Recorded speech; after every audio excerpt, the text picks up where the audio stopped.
You may have noticed I've not lingered on the convoluted minutiae of the Mueller-Cohen cabal, not least of which because the rapidity of the eternally evolving details means I'll scarcely utter the words before a freshly crafted fucking lie has suddenly supplanted it, though I may address a specific allegation or two in the weeks to come. But I will say this, regardless of the result, for the liberty-minded among us, one immutable fact has come screaming into focus. Whatever the long-term implications, it's been abundantly clear since mid-2016, at least for some of us far earlier, that the FBI, as an organization, is not only inexorably corrupt, but has far outlived its original mandate, and is long the fuck overdue for dissolution.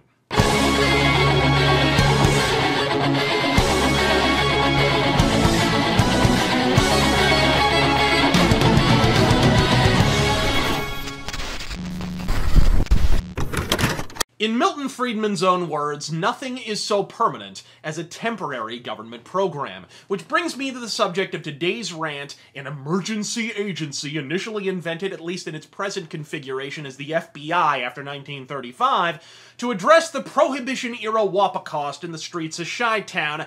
Though theoretically ephemeral in nature, like all government agencies, the FBI has proven uniquely resourceful in manufacturing reasons and rationales to continue to fucking exist. And so it subsists at the Fed's fierce insistence, an organization not even a century old, that we nevertheless now presume should do so in perpetuity. Look, no one needs a third leg, unless of course you're Tommy Lee, and growing one is a great way to get it cleaved the fuck off, because redundancy is an evolutionary cul-de-sac. It serves no purpose, and if it gets infected, it can take your life too. And here's the thing, folks, the FBI specializes in fucking redundance. Drug busts? Hello, ATF. Terrorism? Hi, Homeland Security. Gang wars? Arson? Fucking litter bugs? You bet your bulging ass there's either a local or federal alphabet agency for all of it. Which leaves, what? Drug lords? I already said that! Isn't that what the ATF is for? E-fraud? Well, I agree in the age of the internet we require at least minimal policing of phishing and fucking fraud. In my experience, the FBI don't give the faintest fuck about your online identity theft. No matter how egregious and sweeping the online fraud, the IC3 Internet Crimes Division of the FBI couldn't give a fiddler's fuck about your online privacy breach, unless, of course, the perpetrator's last name happens to be Escobar or Trump. The FBI don't want closed cases, they want pelts on the wall. They subsist in an organizational vacuum where advancement hinges on political utility and the illusion of effectuality. And as for the day-to-day policing shit most folks fucking think the FBI does, well, frankly, most of that shit's already performed by the U.S. fucking Marshals. I repeat, there is literally not one function of the FBI that is not already performed by ICE, the USSS, DEA, CPB, USCP, ATF, USMP, NPS, DHS, BIAP, FAA, and the IRSCID, or hell, a couple dozen other governmental organizations, which really leaves the jackboots and empty suits with one defense of the fibbers in the FBI. It's a central communication hub for local law enforcement. If we axe their asses, we lose our entire investigative database. To which I can only inquire, do you know any fucking cops? Do they seem particularly buddy-buddy with a bureau to you? Fuck, half the time your glorious goddamn information super hub gets commandeered by drug kingpins who buy FBI agents to warn them when they're being investigated. Fuck's sake, we live in an age where they want to regulate 3D printers because some goof with a gun fetish might print a pistol that fires precisely once. But we leave the FBI, an organization with a confirmed history of being reverse-engineered into a cartel alarm system, to stand till time immemorial?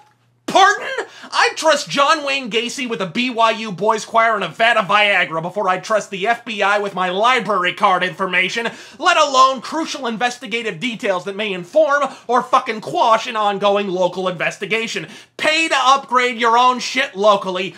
Bite that bullet, or you'll be reunited with said bullets from the wrong fucking end. Here's a fact that'll drive my fellow fiscal libertarians screaming into the hills. In the short term, It will cost considerable sums to carve the FBI out of our pocketbooks, as local state agencies will be required to construct the sophisticated labs, specialized units, and crime databases they frequent the FBI for.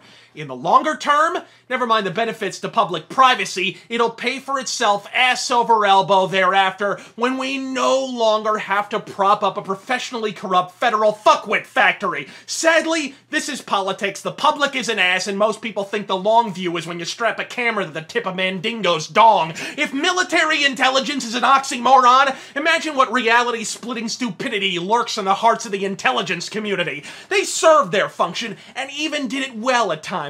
But now that the pit-stained vacuum salesman Grandma let in the front parlor, and now no one can figure out how to jolly 'em the fuck out the door, it's half-past high time to cut 'em the fuck loose, my friends. And hey, if you're having difficulty coming to grips with dropping their dopey asses, it's really quite simple. Just pretend you're James Comey, and the FBI is a Clinton investigation. I'm Razor Fist. God fucking speed. Your name is Big Brother. You say that you got me all in your notebook, writing it down every day.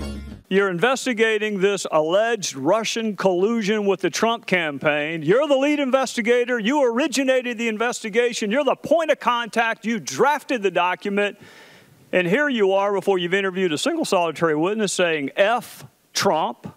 Then that same day, your colleague, Lisa Page, wrote, "Maybe you're meant to protect the country from that menace." And you responded, "I can protect the country at many levels." We're not even a week into an investigation. By the time you promised to stop him from becoming president on August the 8th, how many interviews had you conducted? I have been directed by counsel for the FBI not to answer that question.